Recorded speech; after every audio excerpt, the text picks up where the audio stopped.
नमस्कार। आज हम खरीदारी और व्यापार के बदलते चेहरे पर एक गहरी नजर डालने वाले हैं। हमारे पास जो जानकारी है उसके जरिए हम ये समझने की कोशिश करेंगे कि कैसे कारोबार अपनी जड़ों से, मतलब मोहल्ले की दुकानों और बाजारों से निकलकर आज हमारी उंगलियों पर आ गया है। हाँ, मतलब ऑनलाइन दुनिया में। बिल्कुल। सोचिए वो दिन जब कुछ खरीदने के लिए बाजार जाना पड़ता था और आज बस फोन पर कुछ टैप्स। सही बात है। ये सफर कैसे तय हुआ, आइए इसकी परतें खोलते हैं। और ये समझना बहुत जरूरी है, क्योंकि इसने सिर्फ हमारे खरीदने का तरीका नहीं बदला है। अच्छा।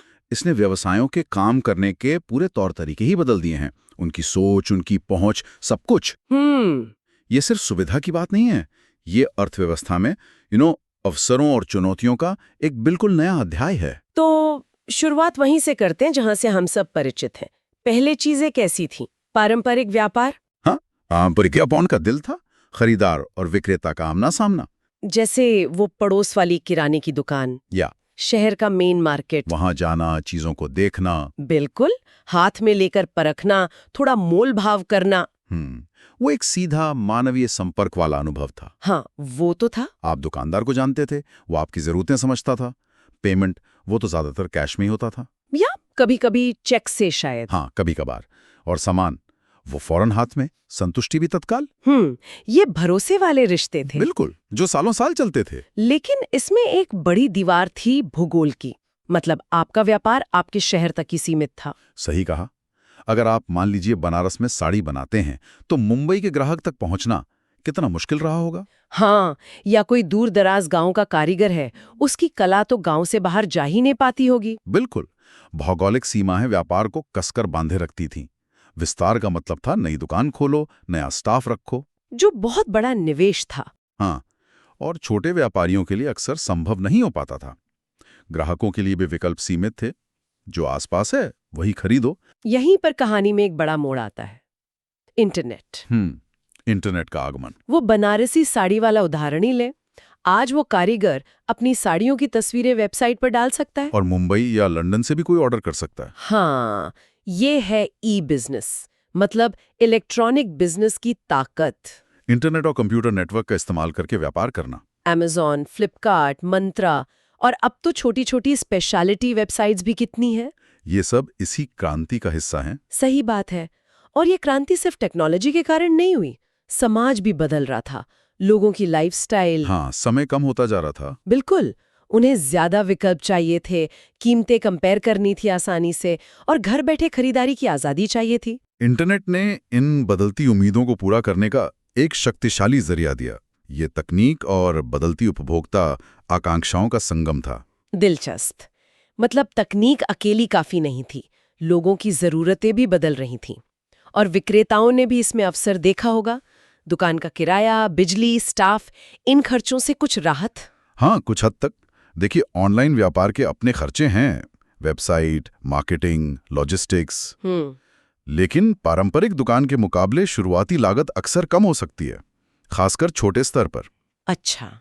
इसने कई नए उद्यमियों के लिए दरवाजे खोले। पर ई बिजनेस को एक चीज नहीं है, इसके भी कई अलग अलग रूप हैं। हाँ, ये जानना जरूरी है, क्योंकि हम तो अक्सर बस ऑनलाइन कुछ खरीदते हुए ही देखते हैं। पर्दे के पीछे क्या होता है, इसके मुख्य प्रकार क्या हैं? मोटे तौर पर हम इसे 4 श्रेणियों में बांट सकते हैं। पहला है B2B। B2B मतलब बिजनेस टू बिजनेस। हाँ, जब एक कंपनी दूसरी कंपनी से व्यापार करे, जैसे कोई टायर बनाने वाली कंपनी किसी कार बनाने वाली कंपनी को टायर बेचे। बिल्कुल सही उदाहरण है। या कोई सॉफ्टवेयर कंपनी किसी बैंक को अपना अकाउंटिंग सॉफ्टवेयर बेचती है। इसमें आम ग्राहक शामिल नहीं होता। अच्छा। यहाँ लेन-देन का साइज अक्सर बहुत बड़ा होता है, लाखों करोड़ों का। और रिश्ते ज्यादा महत्वपूर्ण होते हैं, लंबे समय के लिए। मार्केटिंग भी अलग होती होगी। हाँ बिल्कुल, trade show, industry publications, direct sales पर ज्यादा जोर होता है। विश्वास और विश्वसनीयता सबसे जरूरी है। समझ गई। तो ये पर्दे के पीछे का बड़ा खेल है। हाँ। फिर आता है वो जिसे हम सबसे ज्यादा जानते हैं, B2C। हाँ, बिजनेस टू कंज्यूमर। जब कंपनियां सीधे हम जैसे ग्राहकों को सामान या सेवाएं बेचती हैं। Amazon, फ्लिपकार्ट, जोमैटो, स्विगी, ये सब। बिल्कुल। आप वेबसाइट या ऐप पर जाते हैं, प्रोडक्ट चुनते हैं, पेमेंट करते हैं और चीज आपके दरवाजे पर। यहाँ वॉल्यूम बहुत ज्यादा होता होगा। हाँ, लाखों ग्राहक, करोड़ों छोटे छोटे लेन देन। इसलिए मार्केटिंग बहुत व्यापक होती है। TV ad, social media, emails, discount offers. यहाँ ग्राहक अनुभव, वेबसाइट कितनी आसान है, डिलीवरी कितनी तेज है, ये सब बहुत मायने रखता है। आजकल तो हर छोटी बड़ी दुकान भी अपनी वेबसाइट या ऐप से B2C कर रही है। अच्छा, तीसरा प्रकार थोड़ा अलग है, C2C। कंज्यूमर टू कंज्यूमर, ये भी काफी पॉपुलर हो गया है, जैसे OLX, क्विकर। अच्छा हाँ, जहाँ लोग अपना पुराना सामान बेचते हैं। बिल्कुल, एक आम इंसान दूसरा आम इंसान को कुछ बेचता है, पुराना फोन, किताबें, गाड़ी, कुछ भी। लोग विज्ञापन डालते हैं, दूसरे संपर्क करके खरीद लेते हैं। इसमें प्लेटफॉर्म की भूमिका क्या है? वो तो सिर्फ मिलाने का काम कर रहा है ना? हाँ, प्लेटफॉर्म खुद विक्रेता नहीं है, वो बस एक बाजार दे रहा है जहां खरीदार विक्रेता मिल सकें। तो इसमें विश्वास और सुरक्षा एक मुद्दा होगा? बिल्कुल, ये एक बड़ी चुनौती है। आप एक अनजान व्यक्ति से डील कर रहे हैं, धोखाधड़ी की संभावना रहती है।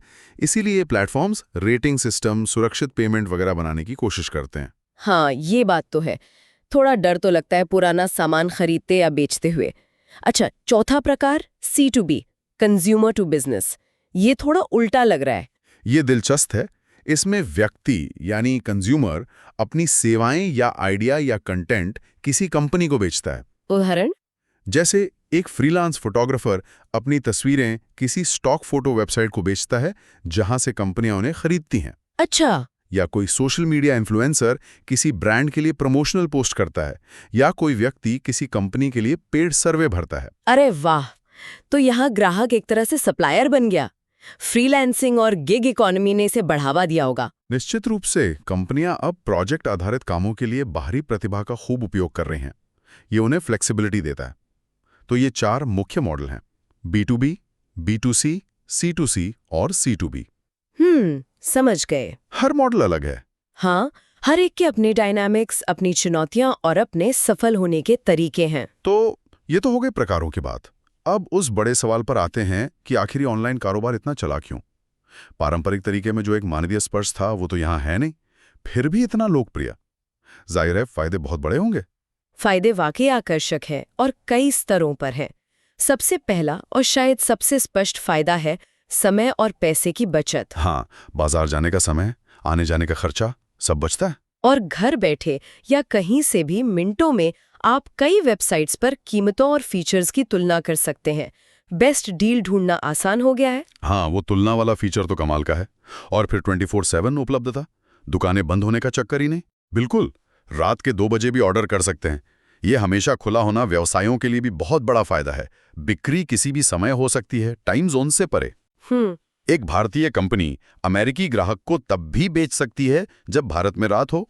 व्यापार का दायरा असीमित हो जाता है। और यहीं से तीसरा बड़ा फायदा जुड़ता है, वैश्विक पहुंच, जिसकी हमने पहले भी बात की थी। हाँ, वो बनारस की साड़ी वाला उदाहरण या गांव का कारीगर, इंटरनेट ने उन्हें दुनिया भर के ग्राहकों से जोड़ दिया है। एक छोटे शहर का उद्यमी भी अब अंतर्राष्ट्रीय ब्रांड बन सकता है, कम से कम थियरी में तो। ये वैश्विक पहुंच वाला बिंदु सचमुच परिवर्तनकारी है। इसने व्यापार का लोकतंत्रीकरण किया है। पहले अंतर्राष्ट्रीय व्यापार सिर्फ बड़ी कंपनियों का खेल था। अब एटसी, Amazon ग्लोबल सेलिंग जैसे प्लेटफॉर्म्स ने छोटे कारीगरों, डिजाइनरों को भी वैश्विक बाजार तक पहुंच दी है। ये भारत जैसे देश के लिए, जहां इतनी विविधता है, बहुत बड़ा अवसर है। वाकई, ये तो कमाल की बात है। और चौथा फायदा शायद प्रक्रिया की तेजी है। ऑर्डर, पेमेंट सब डिजिटल। हाँ, सब कुछ सुगम हो गया है। कोई लंबी कतारें नहीं, कोई कागजी रसीदें नहीं, सब कुछ ट्रैक किया जा सकता है। व्यवसायों के लिए भी इन्वेंट्री मैनेजमेंट, सेल्स ट्रैकिंग आसान हो जाती है। ऑटोमेशन और डेटा एनालिटिक्स ने यहाँ बड़ी भूमिका निभाई है। कंपनियां ग्राहकों के पैटर्न को समझ सकती हैं, इन्वेंट्री मैनेज कर सकती हैं, मार्केटिंग को सटीक बना सकती हैं। तो फायदे तो बहुत हैं, सुनने में सब बहुत अच्छा लगता है, लेकिन हर चमकती चीज सोना नहीं होती। इसकी अपनी चुनौती और मुश्किलें भी तो होंगी। बिल्कुल है, और उन्हें नजरअंदाज नहीं किया जा सकता। सबसे पहली और बुनियादी चुनौती है इंटरनेट पर निर्भरता। हाँ, अगर इंटरनेट ही नहीं है तो आप इस पूरी व्यवस्था से बाहर हैं। भारत में डिजिटल डिवाइड एक सच्चाई है। शहरों और गांवों के बीच और शहरों के भीतर भी इंटरनेट की उपलब्धता और क्वालिटी में बहुत अंतर है। ये बहुत जरूरी मुद्दा है। हम शहरों में बैठकर इसे भूल जाते हैं। दूसरी चिंता जो मेरे मन में हमेशा रहती है वो है सुरक्षा की। ऑनलाइन पेमेंट, पर्सनल जानकारी देना। ये एक बेहद गंभीर और लगातार बनी रहने वाली चुनौती है। साइबर अपराध, डेटा चोरी, ऑनलाइन धोखाधड़ी, ये खतरे हैं। हाँ, खबरें तो आती रहती हैं। ग्राहकों के मन में विश्वास पैदा करना और उसे बनाए रखना ऑनलाइन व्यवसायों के लिए सबसे मुश्किल कामों में से एक है। एक भी चूक कंपनी की प्रतिष्ठा को नुकसान पहुंचा सकती है। इसीलिए कंपनियां encryption, secure payment gateway, data protection में भारी निवेश करती हैं। लेकिन खतरा हमेशा बना रहता है। और फिर वो टच एंड फील वाली बात, कपड़े खरीदने हैं तो फैब्रिक कैसा है या ऑनलाइन कैसे पता चलेगा? ये एक क्लासिक दुविधा है। हालांकि कंपनियां हल निकालने की कोशिश कर रही हैं। अच्छी तस्वीरें, video, size guide, virtual try on. हाँ, आजकल वो सब होता है। ग्राहकों की समीक्षाएं भी मदद करती हैं। लेकिन फिर भी कुछ चीज़ों के लिए, जैसे कपड़े, जूते, फर्नीचर, ताज़े उत्पाद, भौतिक अनुभव का कोई विकल्प नहीं है। यहीं पर रिटर्न पॉलिसी बहुत महत्वपूर्ण हो जाती है। हाँ, आसान रिटर्न ना हो तो लोग हिचकते हैं। और आखिरी चुनौती जो शायद सबसे ज्यादा निराशाजनक हो सकती है, वो है डिलीवरी। हाँ, लॉजिस्टिक्स। ऑर्डर तो कर दिया, लेकिन सामान कब आएगा, सही सलामत आएगा या नहीं, ये सब बड़ी उलझने हैं। लॉजिस्टिक्स यानी सामान को गोदाम से ग्राहक तक पहुंचाना ई कॉमर्स की रीढ़ की हड्डी है, और ये बेहद जटिल है, खासकर भारत जैसे विशाल देश में। हाँ, ट्रैफिक, मौसम, दूर दराज के इलाके, सही पते का ना मिलना, कई बाधाएं हैं। कंपनियां अपने लॉजिस्टिक्स नेटवर्क को बेहतर बनाने, डिलीवरी टाइम कम करने, ट्रैकिंग सटीक बनाने के लिए लगातार काम कर रही हैं। ड्रोन डिलीवरी पर भी प्रयोग हो रहे हैं, लेकिन फिलहाल ये एक बड़ी चुनौती है। तो हमने पारंपरिक व्यापार से लेकर ई बिजनेस के विभिन्न पहलुओं, उसके फायदे और चुनौतियों, सबको समझने की कोशिश की। अगर इस पूरी चर्चा का सार निकालना हो तो मुख्य बातें क्या होंगी? मेरे हिसाब से 2-3 मुख्य बातें हैं। पहली, व्यापार अब भौगोलिक सीमाओं में बंधा नहीं है। इंटरनेट ने इसे वैश्विक बना दिया है, छोटे खिलाड़ी को भी बड़ा मंच दिया है। दूसरी बात, ये बदलाव सिर्फ तकनीक का नहीं, बल्कि बदलती उपभोक्ता जरूरतों का भी नतीजा है। सही कहा। और तीसरी, ऑनलाइन व्यापार ने सुविधा और पहुंच तो बढ़ाई है, लेकिन विश्वास, सुरक्षा और लॉजिस्टिक्स जैसी नई चुनौतियां भी खड़ी की हैं। तो इन दोनों दुनियाओं, पारंपरिक और ऑनलाइन के संतुलन को समझना जरूरी है। बिल्कुल, आज हर किसी के लिए जरूरी है, चाहे वो ग्राहक हो या कारोबारी। बिल्कुल, ये समझना जरूरी है कि ये दोनों शायद साथ साथ ही चलेंगे, कम से कम आने वाले कुछ समय तक। आज हमने देखा कि कैसे व्यापार ने पारंपरिक दुकानों से निकलकर डिजिटल दुनिया में कदम रखा। जाते जाते एक सवाल मन में उठता है, हम अभी AI, VR, AR जैसी तकनीकों के शुरुआती दौर में हैं। Artificial intelligence, virtual reality. जरा सोचिए, जब ये तकनीकें और परिपक्व होंगी तो व्यापार का स्वरूप कैसा होगा? ये एक बहुत ही रोमांचक सवाल है। क्या हम VR हेडसेट पहनकर घर बैठे किसी वर्चुअल मॉल में घूम पाएंगे? कपड़ों को लगभग छूकर महसूस कर पाएंगे? या क्या AI हमारी पसंद को इतना बेहतर समझ जाएगा कि हमें वो चीजें सुझाएगा जिनके बारे में हमने सोचा भी नहीं था? हाँ, और क्या AR हमें दिखाएगा कि नया सोफा हमारे लिविंग रूम में कैसा लगेगा बिना खरीदे? ये कल्पना अब उतनी दूर की कौड़ी नहीं लगती। सवाल ये है कि क्या ये नई तकनीकें ऑनलाइन खरीदारी में वो मानवीय स्पर्श और भौतिक अनुभव वापस लाताएंगी, या फिर ये व्यापार का एक बिल्कुल नया तीसरा ही रूप गढ़ देंगे, जिसके बारे में हम आज अंदाजा भी नहीं लगा सकते? ये भविष्य के गर्भ में है, लेकिन इस पर सोचना वाकई दिलचस्प है।